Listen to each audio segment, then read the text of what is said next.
In this video we show you how we set up our tent for family camping, from putting down the ground sheet to the fully set up tent and everything else in between. First thing is ground sheet, and I know not every tent comes with a ground sheet, but ours does, or ours did, because this is one from a previous tent. And what you need to do is make sure that the tent ground sheet is slightly smaller than the footprint of your actual tent, and the one we have is from a previous tent, like I've said, and it's bigger, so we actually have to fold it at the front and at the sides to ensure that it doesn't stick out underneath the tent. Otherwise, when it rains, the rain will just hit the sides and pool underneath your tent. Once the ground sheet's down, then it's time to obviously go out the main tent. And bearing in mind, if you see the conditions here, they're absolutely perfect. There's not a breath of wind.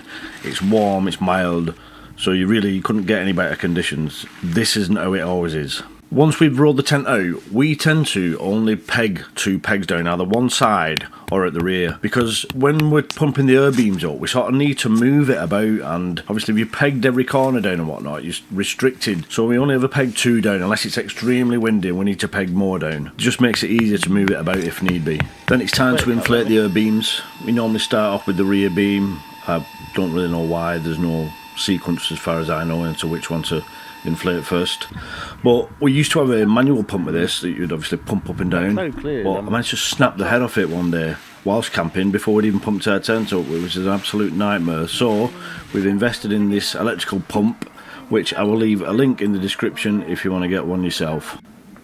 Once they're fully inflated, I straighten up the bottom of the tent and then peg out the rest of the ground pegs down.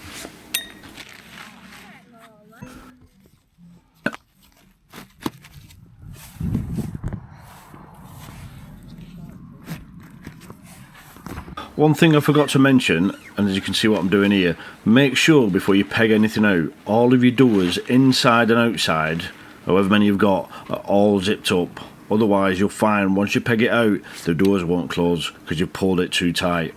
Then we're onto the guy ropes, and make sure you actually peg these out. Even in conditions like this where it was no wind or anything, I still pegged every one of them out. I see loads of people either not pegging them out at all or just leaving them just like slack, no tension in them at all, and you might as well not have them on.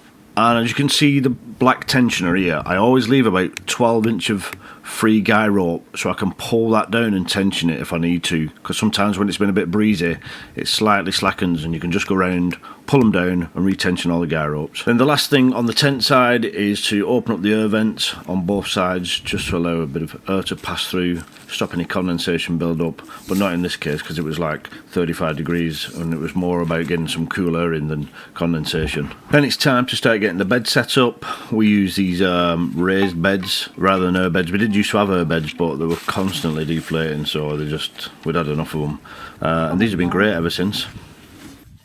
That's right, this bed.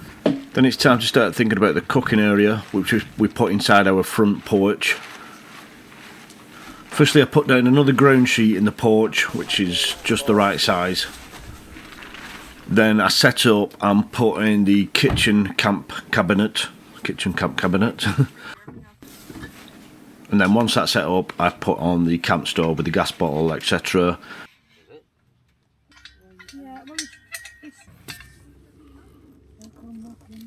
And just any other bits and bobs we have in the normally big clear boxes with all our gear in. Then it's just a few chairs, a couple of tables, but that is basically it. That is how we set up pretty much every time we go family camping.